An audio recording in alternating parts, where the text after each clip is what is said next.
Welcome, dear mystics and seekers of the unseen, to Stories Mystics, where ancient enigmas and shadowy whispers come alive in tales that chill the soul and ignite the imagination. If you're enchanted by the unknown, hit that subscribe button now, unlock exclusive episodes, and join our circle of wanderers through the veil. Tonight, unravel the curse of the forgotten oracle, a story where prophecies bleed into reality. But beware, listener. What if the echoes you hear are your own fate calling? Stay tuned. Chapter 1. Whispers in the White Vale. The village of St. Mary Mead lay hushed under a relentless cascade of snow, as if the heavens had decided to swaddle the world in a pristine shroud, muffling every sound and softening every edge until the familiar landscape resembled a dream half remembered. Cottages that had stood for centuries, their thatched roofs bowed under the weight of winter's gift, gleamed like spectral sentinels in the fading light of a December afternoon. Chimneys exhaled lazy plumes of smoke, the only signs of life in this frozen tableau, where even the ancient oaks in the churchyard seemed to huddle together for warmth, their branches etched in crystalline filigree against the leaden sky. Miss Jane Marple, ensconced in her cosy sitting room at Mead Cottage, peered through the frost-laced window panes with her customary sharp gaze. At 74, she retained the spry curiosity of a much younger woman, her silver hair neatly pinned beneath a lace cap, her blue eyes twinkling with an intelligence that belied her frail appearance. A knitted shawl draped over her shoulders, she sipped from a delicate china teacup, the steam curling upward like whispered secrets.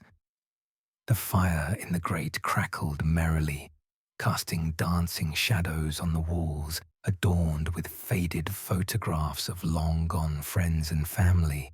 Outside, the snow fell in thick, unyielding sheets, transforming the lane into an unbroken expanse of white, where footprints vanished almost as soon as they were made. A sharp rap at the door shattered the serenity. Miss Marple set down her cup with a soft clink, her instincts prickling like the chill seeping through the cracks. Her maid, young Florence, hurried to answer, returning moments later with a sodden envelope clutched in her gloved hand. "It's from Harrington Manor, miss," Florence said, her cheeks flushed from the cold. "Delivered by a lad on skis, of all things. Said it was urgent. Something about Lady Harrington herself." Miss Marple accepted the missive, her fingers tracing the elegant crest embossed on the seal. Lady Evelyn Harrington, an old-school chum from their days at finishing school in Lausanne, had always possessed a flair for the dramatic. Breaking the wax, Miss Marple unfolded the paper, her eyes scanning the hurried script. The words leaped out. "Dearest Jane, calamity has struck our Yuletide revels. Reginald, my nephew and heir, found lifeless in the gazebo this morn. Authorities baffled. Poison suspected amid the freeze. Guests confined by storm. Your insight imperative. Come at once. Evelyn." A soft "oh dear" escaped Miss Marple's lips, though her mind was already whirring like the gears of a well-oiled clock. Reginald Harrington, the reclusive heir to the Harrington fortune, had been a topic of village gossip for years. Whispers of his eccentricities, his disdain for society, his rumoured dalliances with forbidden elixirs. And now, dead in the snow. She rose with surprising alacrity, instructing Florence to pack a small valise. "We'll need the woolens, dear, and perhaps my spectacles, the ones with the stronger lenses. One never knows what details might emerge in such weather." The journey to Harrington Manor, typically a brisk walk across the meadows, proved arduous in the blizzard. Miss Marple, bundled in her sturdiest coat and galoshes, leaned on the arm of the village constable, Mr. Slack, who had been roped into escorting her after a hasty telephone call. Slack, a burly man with a perpetual scowl and a moustache that bristled like a hedgehog, grumbled about the folly of venturing out. "Nasty business, Miss Marple. Body frozen stiff as a board. Doc says it could be the cold, but there's talk of foul play, marks on the neck, and a queer smell about him." Miss Marple nodded thoughtfully, her steps careful on the snow-packed path. "Human nature, Mr. Slack, is much like this snowfall, beautiful at a glance, but capable of concealing treacherous depths. I've seen it before, you know, in that affair with the vicar's wife and the tainted preserves." The manor loomed ahead, a sprawling Tudor pile of ivy-clad stone and mullioned windows, its chimneys piercing the swirling flakes like defiant spires. Lights glowed warmly from within, belying the chill of tragedy. Lady Harrington herself flung open the door, her aristocratic features drawn with grief, her silver hair dishevelled beneath a cashmere shawl. "Jane, thank heavens, the storm has trapped us all, family, friends, even the servants. Reginald. Oh, it's too dreadful." Ushered into the grand hall, where a roaring fire battled the draughts seeping through ancient casements, Miss Marple shed her outer layers and accepted a steaming toddy. The gathering was a motley assembly. Lady Harrington's brother, Colonel Archibald, a retired military man with a ruddy complexion and a booming voice that masked his failing hearing. His wife, the flighty Mrs. Letitia Archibald, whose rouged cheeks and fluttering hands betrayed a penchant for dramatics. Their daughter, young Eliza, a modern girl with bobbed hair and a cigarette holder, her eyes sharp with unspoken ambitions, and the estate steward, Mr. Thorne, a gaunt figure with wire-rimmed spectacles and a ledger perpetually under his arm, his demeanour one of quiet efficiency laced with something sharper, like resentment honed over years. Over cups of Earl Grey in the drawing room, where tapestries depicted long forgotten hunts, and the air hung heavy with the scent of beeswax and wood smoke, Miss Marple began her gentle probing. "Tell me, Evelyn, about last evening's festivities. Reginald was reclusive, was he not? What drew him to the gazebo in such weather?" Lady Harrington dabbed at her eyes with a lace handkerchief. "He'd been withdrawn all week, poring over old family documents. Last night, after carols by the fire, he excused himself for a stroll. We thought nothing of it, until this morning, when Thorne found him, frozen, with that ghastly expression." Colonel Archibald harumphed, his moustache quivering. "Damned peculiar, if you ask me. Boy was hale as an ox, but he'd been arguing with Eliza earlier, something about the will. Girls got ideas above her station." Eliza flushed, her bobbed curls bouncing as she leaned forward. "Uncle Reginald was a miser. He promised me funds for my art studies in Paris, then reneged. Said I was frivolous, but I didn't. I mean, I was in the library all night, reading." Mrs. Letitia interjected with a theatrical sigh, her rouged lips pursing. "Oh, the horror. I heard footsteps in the hall around midnight. Ghostly, they were. And that vial of arsenic in the pantry. For the rats, Thorne says, but who knows?" Mr. Thorne, standing sentinel by the door, cleared his throat. "Merely vermin control, madam. I've served this family faithfully for 20 years. No cause for suspicion." Miss Marple's blue eyes twinkled over her teacup, her mind cataloguing the interplay, the Colonel's bluster hiding financial woes from his gambling habits, Letitia's dramatics veiling a dependence on laudanum, Eliza's ambition clashing with her uncle's parsimony, and Thorne's loyalty perhaps strained by unpaid wages. She steered the conversation deftly, drawing out alibis like threads from a skein. The colonel claimed a pipe in the study, Letitia a migraine in her chamber, Eliza her reading, Thorne inventory in the cellar. A hushed tension built as Miss Marple set down her cup. It's curious, isn't it?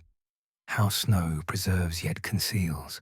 Those footprints to the gazebo, fresh yet leading from the servants' entrance, and the vial misplaced from its shelf. Thorne paled, his spectacles slipping. Under Miss Marple's gentle yet insistent gaze, he crumbled. All right, I took it, to deal with the rats in my quarters. But I swear, I didn't harm Master Reginald. He owed me back pay, but I'd never. The room exhaled collectively as Thorne's confession cleared him of murder but confirmed the vial's movement, deepening the puzzle. Miss Marple nodded sagely. Human frailties, Mr. Thorne. We all have them. But this clears the miss somewhat, though not entirely. As the group dispersed for luncheon, Miss Marple lingered by the window, watching fresh flakes bury the gazebo's outline. Footprints, newly formed, trailed toward the woods, subtle, almost deliberate. Whispers in the white veil, indeed. The snow hid betrayals yet to be unearthed, and her keen mind sensed the storm within the manor was far from over. Chapter 2. Shadows beneath the frost. The storm descended upon Harrington Manor with the ferocity of an uninvited spectre, winds howling through the chimneys like the wails of ancestral regrets, rattling the leaded panes and driving the snow into swirling eddies that blurred the line between earth and sky. Inside, the grand old house creaked in protest, its timbered bones protesting the assault, while the guests, now unwitting prisoners of the blizzard, huddled in pockets of warmth, their faces illuminated by the erratic dance of candle flames. Oil lamps had been lit against the encroaching dusk, their golden halos casting elongated silhouettes on the panelled walls, where portraits of stern Harrington forebears seemed to narrow their painted eyes in judgment. The air grew thick with the mingled aromas of beeswax, damp wool, and the faint underlying bitterness of wood smoke from the hearths that struggled to fend off the chill seeping through every crevice.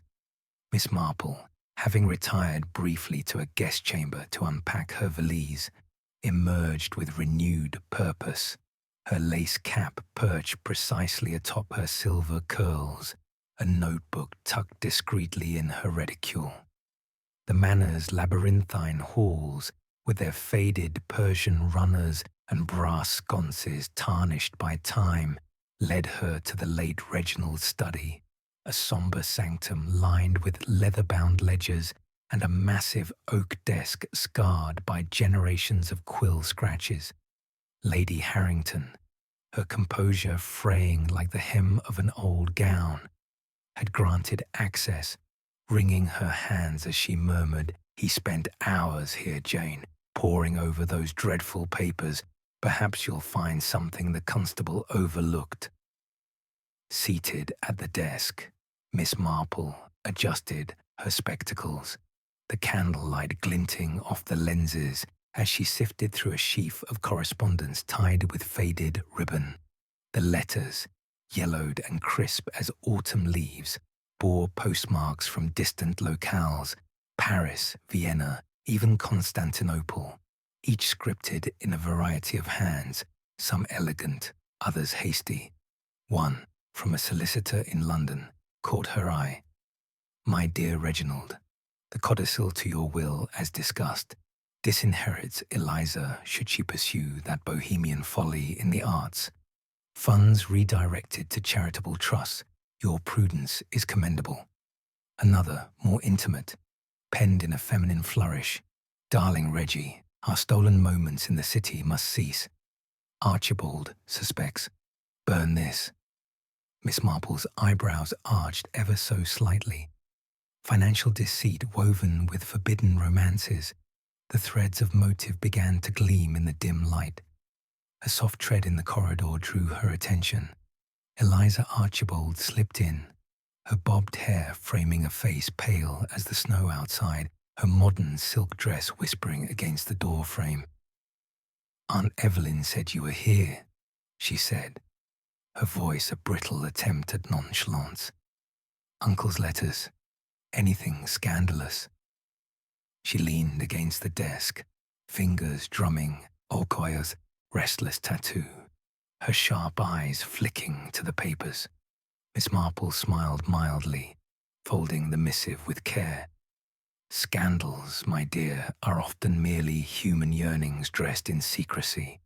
Your uncle seemed entangled in matters of the heart and purse. Tell me, did he ever speak of altering his will?" Eliza hesitated, her cigarette holder, unlit, a prop of sophistication, twirling in her grasp. "He threatened it, yes, called my Paris dreams frivolous rot. But I argued with him that night, begged, really. He relented, or so I thought." Her gaze drifted to the window, where the snow pressed like a silent audience. Miss Marple noted the girl's tremor, not of guilt, perhaps, but of something raw, ambition thwarted, or fear of disinheritance's sting. Their exchange was interrupted by a distant crash, like glass surrendering to force. Shouts echoed from the east wing, propelling Miss Marple and Eliza into the corridor, where draughts carried the chill of intrusion. In the conservatory, a haven of wilted ferns and frost-rimed glass, a window lay shattered, shards glittering on the flagstones like fallen stars. A gloved handprint marred the frost on the sill, smudged as if in hasty retreat. Colonel Archibald thundered in, his ruddy face apoplectic, brandishing a poker. "Intruder!" heard the smash, dash down. "Damn blizzard hides everything." Mrs. Letitia followed, clutching her laudanum bottle, her rouged features twisted in histrionics. A ghost, or that wretched poacher from the village, always lurking.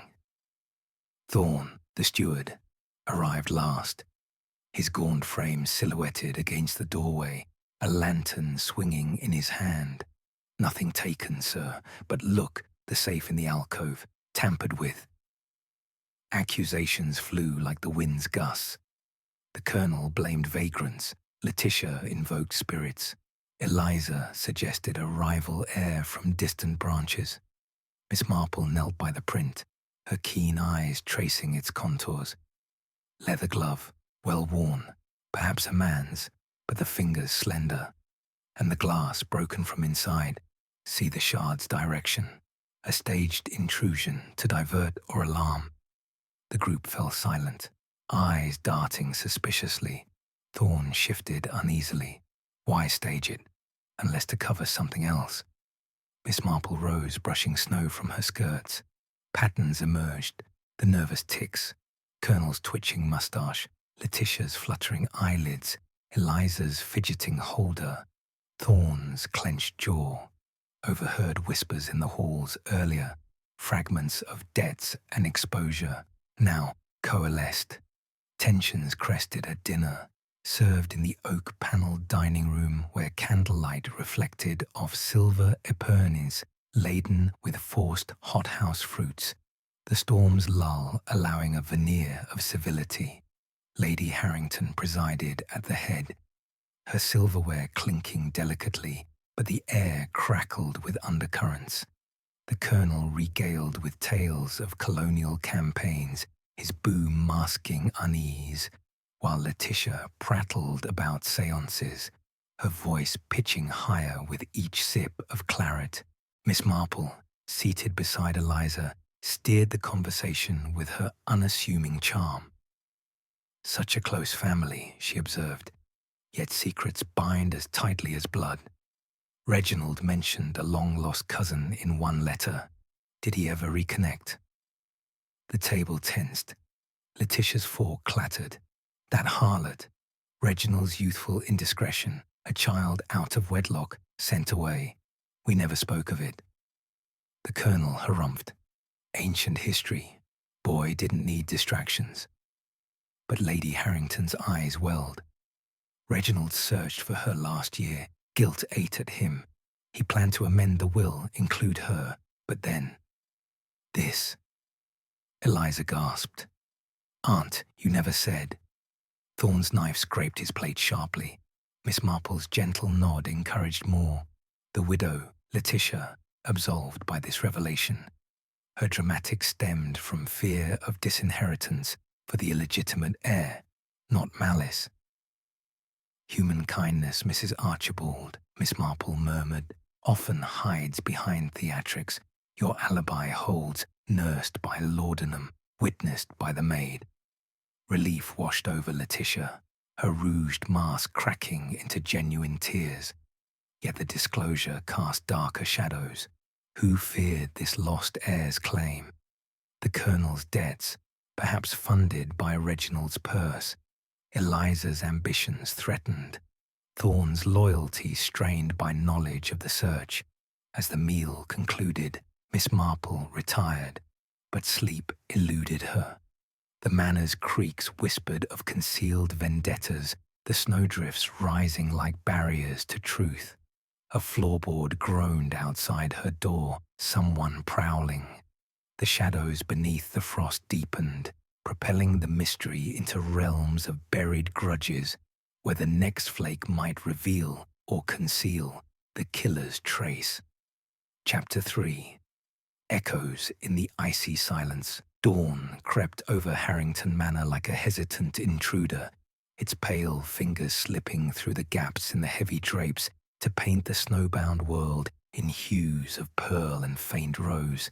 The blizzard's roar had faded to a profound stillness, the kind that amplified every subtle creak of the house settling, every muffled footfall in the corridors, as if the silence itself held its breath, waiting for secrets to fracture the calm.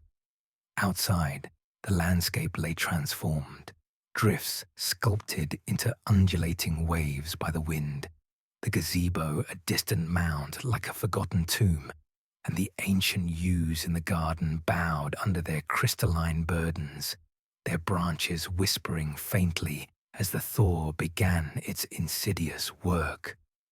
The air inside carried a crisp bite, laced with the lingering perfume of last night's claret and the earthy dampness seeping from the stone walls, a reminder that even in repose, winter's grip was unrelenting. Miss Marple awoke with the first light, her internal clock as reliable as the village church bells. She dressed methodically in layers of wool and lace, her movements economical, her mind already sifting through the night's revelations, the lost heir's shadow looming over the family's fragile bonds. Descending to the morning room, where a modest fire coaxed warmth into the chilled space, she found Eliza Archibald already there, stirring a cup of weak tea with absent vigor, her bobbed hair tousled from a restless night, her sharp eyes shadowed by unspoken thoughts.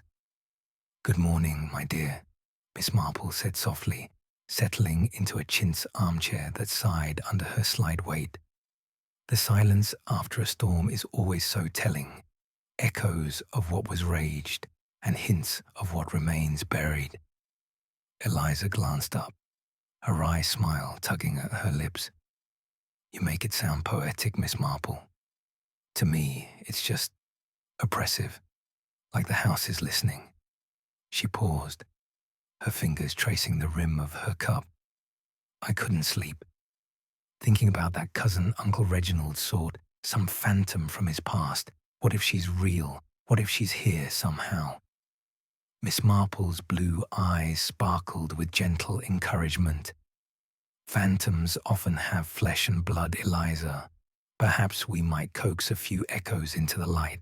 A little game over breakfast. Nothing strenuous. just a sharing of memories to honor your uncle. Eliza's interest peaked, her modern cynicism yielding to curiosity. A game, like charades, or something more probing, something more akin to unraveling a knot, Miss Marple replied, her voice a soothing murmur. Memories, you see, are like snowflakes, unique, yet they melt under scrutiny, revealing the water beneath. By the time the others assembled in the sun-dappled breakfast parlor, where silver chafing dishes offered congealed porridge and rashers of bacon, the plan was set. Lady Harrington, her silver hair now neatly coiffed, presided with fragile poise. The Colonel grumbled into his moustache about frivolous parlor tricks. Letitia, buoyed by her exoneration, fluttered with tentative enthusiasm. Thorn lingered in the doorway, his gaunt features impassive. Miss Marple, with Eliza's unwitting alliance, proposed the diversion. Each would recount a cherished moment with Reginald, timed by the Colonel's antique pocket watch for fairness.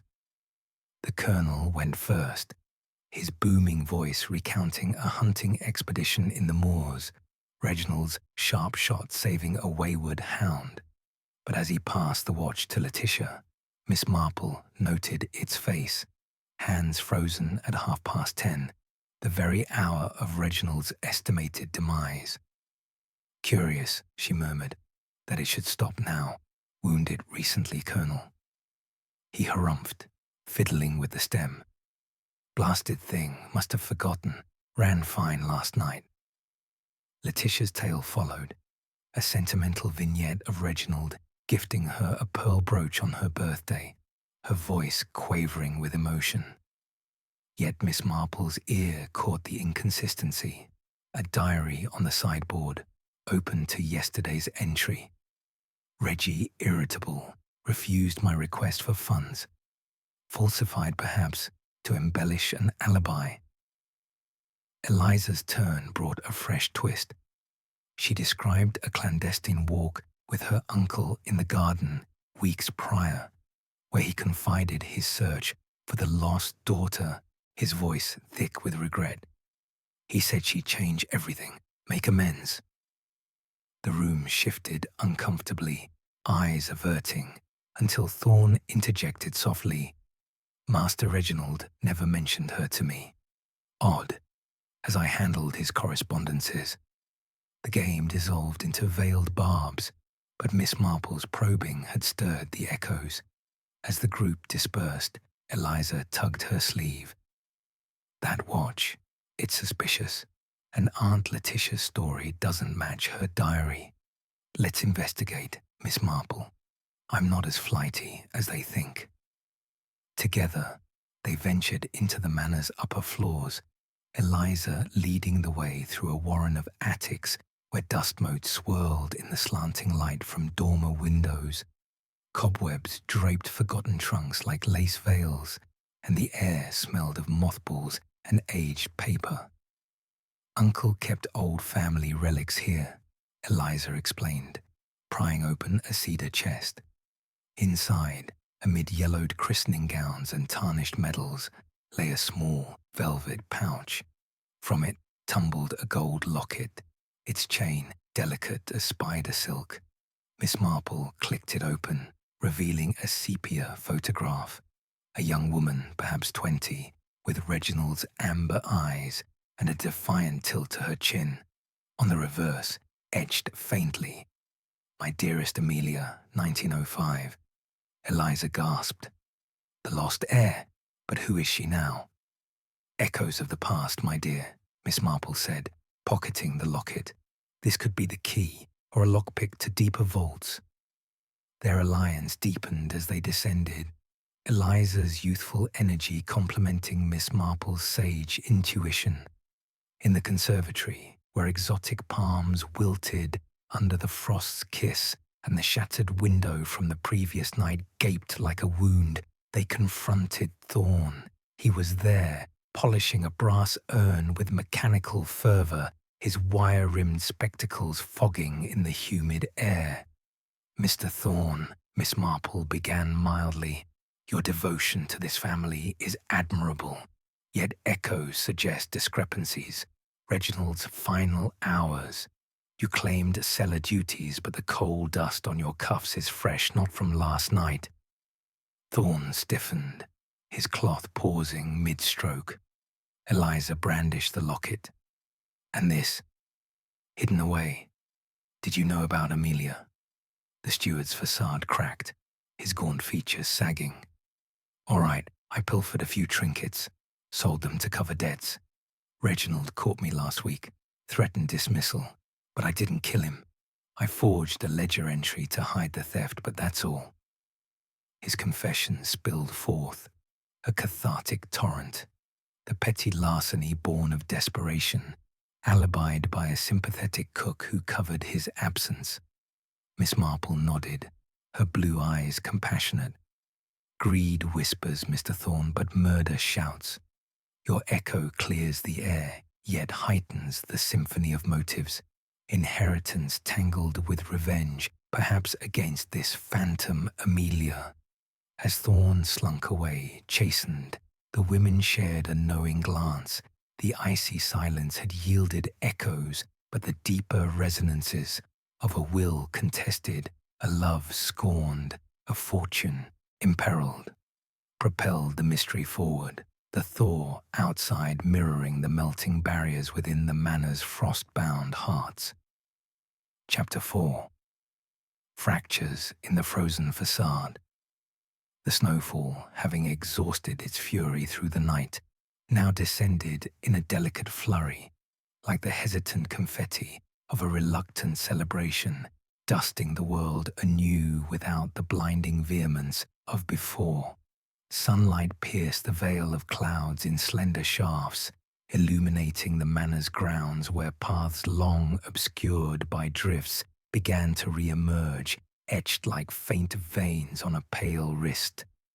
Icicles dangled from the eaves like crystalline daggers, dripping in rhythmic plinks that underscored the tentative thaw, the air crisp with the scent of pine resin released from the burdened trees and the earthy promise of mud stirring beneath the white blanket. Harrington Manor, its Tudor facade softened by the melt, seemed to exhale, its stone walls shedding the weight of isolation as birds returned to the branches, their calls a fragile melody against the lingering hush. Miss Marple, ever attuned to the subtle shifts in atmosphere, both meteorological and human, ventured forth after a frugal breakfast of toast and marmalade, her galoshes crunching on the semi-frozen crust as she navigated the garden with Eliza in tow. The young woman's earlier alliance had blossomed into a quiet partnership, Eliza's sharp wit complementing Miss Marple's patient observation. The snow's betrayal, Miss Marple remarked, her breath fogging the air, reveals what the storm concealed. Look there, the boot prints circling the fountain, fresh but hesitant, as if someone paced in deliberation. Eliza squinted, her bobbed hair catching flecks of snow like pearls. Not from this morning, the edges are softening. Could be from last night, before the lull. But who would wander out here alone? Their exploration led them beyond the formal parterres, where box hedges formed labyrinthine patterns now blurred by the freeze, to a secluded copse at the estate's edge. The ground here sloped gently toward a frozen brook, its surface a mosaic of cracks like shattered porcelain. Miss Marple's keen eye spotted an anomaly amid the drifts, a glint of metal half buried near a holly bush, its berries vivid crimson against the white. With a borrowed garden trowel from the shed, they unearthed it, a discarded syringe, its needle bent, residue clinging to the barrel like a guilty stain. Eliza's hand flew to her mouth. Poison, just like Uncle's symptoms, the convulsions, the froth, but discarded here. It's madness. Who would risk exposure? Miss Marple examined it closely, her spectacles perched on her nose. Not madness, my dear, calculation gone awry. See the engraving on the barrel. Medical grade, perhaps from the Manor's infirmary kit. And the residue. Bitter almond scent. Faint but unmistakable. Cyanide, I'd wager, mimicking the heir's demise but timed suspiciously. Word of the discovery spread like frost, creeping across a pane, drawing the household to the library's firelit warmth, where logs popped in the grate, sending sparks upward like fleeting accusations. The room, with its towering bookshelves groaning under tomes of history and law, became an impromptu tribunal.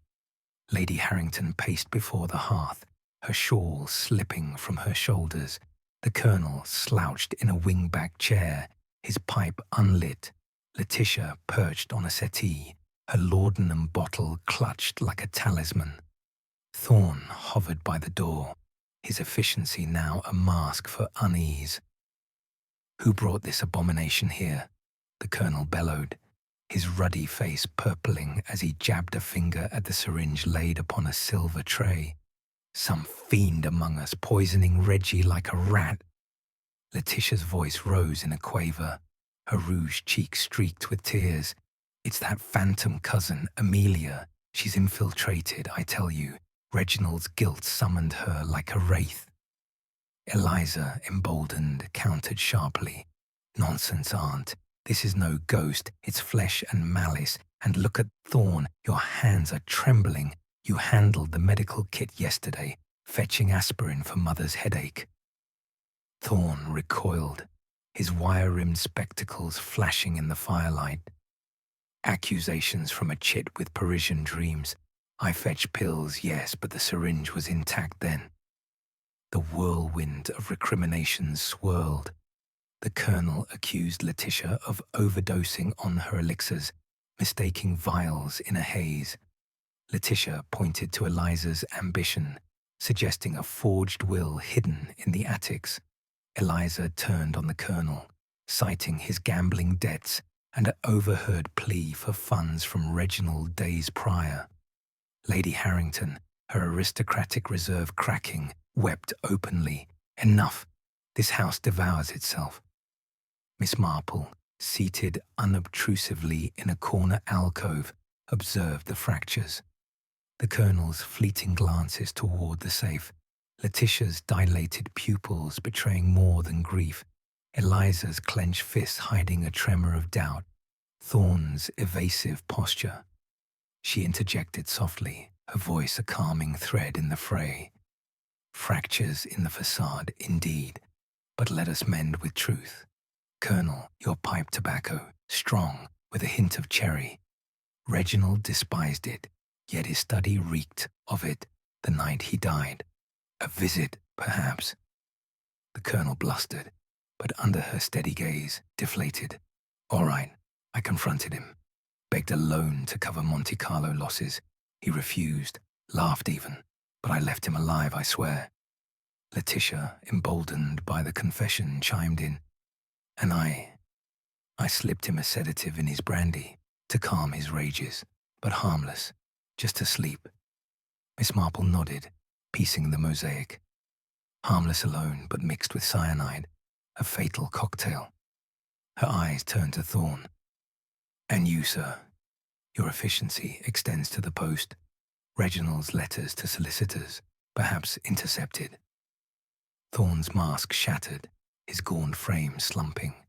I blackmailed him, discovered the lost heir's existence in his papers, demanded hush, money to keep silent, feared she'd claim the estate, end my tenure.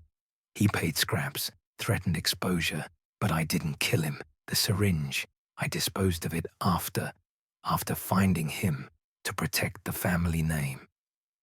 His heartfelt admission hung in the air, a cathartic release. Miss Marple's compassion softened her probe. "Blackmail whispers ruin, Mr. Thorn, but murder demands bolder strokes. Your torment absolves you. The syringe was empty when discarded, residue from a prior use, a ruse feigned to mimic the crime, but by whom?" The library exhaled, tensions thawing like the snow outside. Thorn, exonerated of murder but stained by extortion, withdrew in shame, the noose tightening around the true deceiver. Miss Marple rose, her reticule in hand.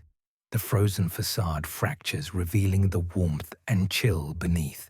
But the sun climbs higher, melting illusions. Soon the core will emerge. As the group scattered, whispers lingered. Who feigned the illness mimicking Reginald's? Time to sow doubt. The Colonel's debts, Letitia's dependencies, Eliza's dreams, all motives sharpened by the lost heir's spectre. The chapter's revelations poise the narrative on clarity's brink, the winter sun glinting on the drifts like a promise of unveiling. Chapter 5. The Thaw of Truth. The thaw arrived with the subtlety of a whispered apology, the sun's tentative rays coaxing rivulets from the snow-laden branches where droplets fell in syncopated rhythm, carving tiny channels through the drifts like veins awakening in a slumbering giant. Harrington Manor's grounds transformed under this gentle siege, the once impenetrable white expanse now mottled with patches of emergent grass, stubborn and verdant, pushing through like forgotten hopes resurfacing. The gazebo, Reginald's final sentinel, shed its icy armor in glistening tears, the structure's wooden lattice creaking as if exhaling a long-held secret. Birds, emboldened by the warmth, darted between the yews, their songs a counterpoint to the distant drip-drip of melting icicles, the air alive with the fresh, loamy scent of earth stirring from its wintry entombment. Inside the manor, the atmosphere mirrored this renewal. Draughts softened, hearths burned brighter, and the inhabitants moved with a cautious optimism, as if the melting facade invited confessions long frozen in place. Miss Marple, sensing the pivotal shift, requested a final assembly in the sun-dappled drawing room, where French doors overlooked the thawing gardens, admitting shafts of light that danced across the Aubusson carpet like playful sprites. The room, with its velvet-upholstered sofas and a grand piano silent since the carols, hummed with latent energy. Lady Harrington arranged the seating in a loose circle, her hands steady for the first time in days, while Florence, the maid from the village, circulated trays of biscuits and sherry, fortification for the revelations ahead. The suspects gathered. The Colonel, his military bearing, softened by the light filtering through his moustache. Letitia, her laudanum bottle set aside, her eyes clear and searching. Eliza poised on the edge of a settee, her bobbed hair catching the sun like burnished copper. Thorn, standing deferentially by the mantel, his gaunt features etched with residual shame. Miss Marple entered last, her lace cap pristine, a shawl draped over her shoulders like a mantle of quiet authority. She took her place in a high-backed chair, her reticule on her lap, and surveyed the room with those blue eyes that missed nothing. The subtle lean of Eliza toward the window, as if seeking escape. The Colonel's fingers drumming a silent march on his knee. Letitia's clasped hands, knuckles white. Thorn's averted gaze fixed on a portrait of Reginald as a youth, his expression a mask of boyish innocence now forever lost. "My dear friends," Miss Marple began, her voice a gentle brook weaving through the room's tension. "The thaw brings clarity, melting away the barriers that conceal truths as surely as the snow hid the earth's contours. Reginald's death, shrouded in winter's veil, was no accident of nature nor a capricious fate, but a deliberate act, poison administered with precision, masked by the cold to mimic exposure. Cyanide, swift and merciless, delivered in his evening cocoa, convulsing him in the gazebo where he sought solitude to ponder his regrets. The room stirred, a collective intake of breath like wind rustling leaves. Lady Harrington leaned forward. But who, Jane? We've unravelled so much. Debts, secrets, petty thefts. Yet the hand that wielded the poison eludes us. Miss Marple nodded, her fingers tracing the reticule's clasp. Let us reconstruct that fateful night, thread by thread. Reginald, burdened by guilt over his lost daughter Amelia, had confided in few, but his search stirred fears. The will's codicil, disinheriting Eliza for her artistic pursuits, was but a feint. Reginald intended to include Amelia, redirecting fortunes from expected paths. This knowledge, whispered in letters intercepted by watchful eyes, ignited motives, greed for one, scorned legacies for another, and a deeper wound, a lifetime of overlooked devotion twisted into resentment. She paused, the sunlight shifting to illuminate the locket on the table, its gold surface winking like a conspirator. The poison vial, misplaced from the pantry, found its way into the cocoa not by chance, but by a hand familiar with the household rhythms. The syringe, discarded in the copse, was a desperate afterthought, emptied to mimic medical mishap. But its bent needle betrayed haste, a fracture in the plan. The colonel cleared his throat, his voice gruff. Out with it, Miss Marple. We've danced around this long enough. Was it Thorn with his blackmail, or my wife in some laudanum fugue? Miss Marple's gaze softened. Neither, Colonel. Your debts drove pleas, not poison. Letitia's dependencies clouded judgment, not intent. Thorn's extortion sought coins, not corpses. No, the culprit is one whose facade of loyalty concealed a seething core, a devotion curdled by years of being sidelined, treated as kin, yet denied the full embrace of family. All eyes turned to Eliza, who stiffened, her sharp features paling. Me? Absurd. I argued with Uncle, yes, but— Precisely, my dear, Miss Marple interjected, her tone laced with sorrow. You, Eliza, the seemingly devoted cousin, whose visits masked reconnaissance, whose artistic dreams veiled a sharper ambition. Reginald's search for Amelia threatened your slice of the pie. His codicil was your doing, forged in his study during one of your reading sessions, the ink matching your Parisian fountain pen. But when he confided his intent to include her, reversing the disinheritance, panic struck. Eliza's composure fractured, her hands twisting in her lap. Lies, I loved him. Love scorned breeds venom, Miss Marple continued, unwavering. The timeline, your alibi in the library, but the coal dust on your hem matched the cellars where you retrieved the cyanide from rat poison, distilling it in secret with knowledge from your chemistry tomes. The cocoa, laced during the carol interlude, when all were distracted by Letitia's aria. Reginald's convulsions in the gazebo, alone, as you knew his habit of solitary reflection. The syringe, planted later to suggest suicide or accident, but its medical engraving linked to your volunteer work at the village clinic. The room erupted. The colonel roared denial. Letitia gasped. Lady Harrington clutched her pearls. Thorn stepped forward, his voice steady. I saw her slipping from the kitchen that night, thought nothing of it then.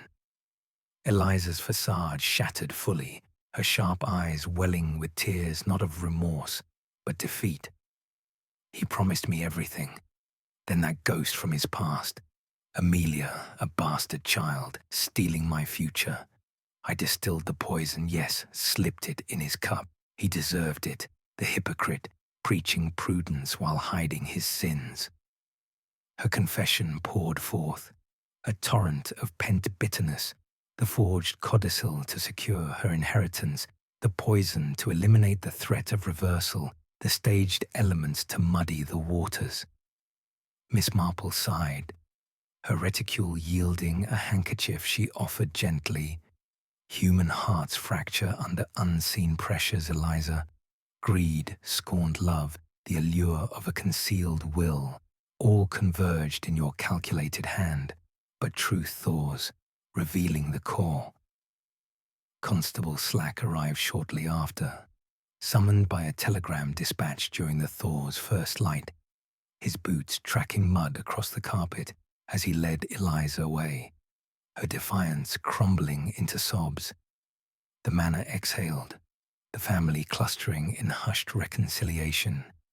Lady Harrington vowing to continue the search for Amelia, the Colonel pledging reform, Letitia embracing sobriety, Thorn granted clemency for his lesser sins. As the sun climbed higher, melting the last icicles into a symphony of drips, Miss Marple stood at the window, watching the rivulets carve paths down the pane. "Forgiveness tempers justice," she murmured to Lady Harrington, who joined her. "The winter death snowfall yields to spring's promise, lives mended, bonds reforged." With a final tea shared in companionable silence, Miss Marple departed for St. Mary Mead, the lane now a slushy thoroughfare underfoot, the village bells tolling noon as if in benediction. The manor receded behind her, its secrets thawed and laid bare, the family stepping into renewal. In Dane Mead Cottage, by her fireside once more, Miss Marple reflected on the fragility of human bonds, echoes of winter's chill lingering, but the warmth of truth enduring, a serene closure to the frosted enigma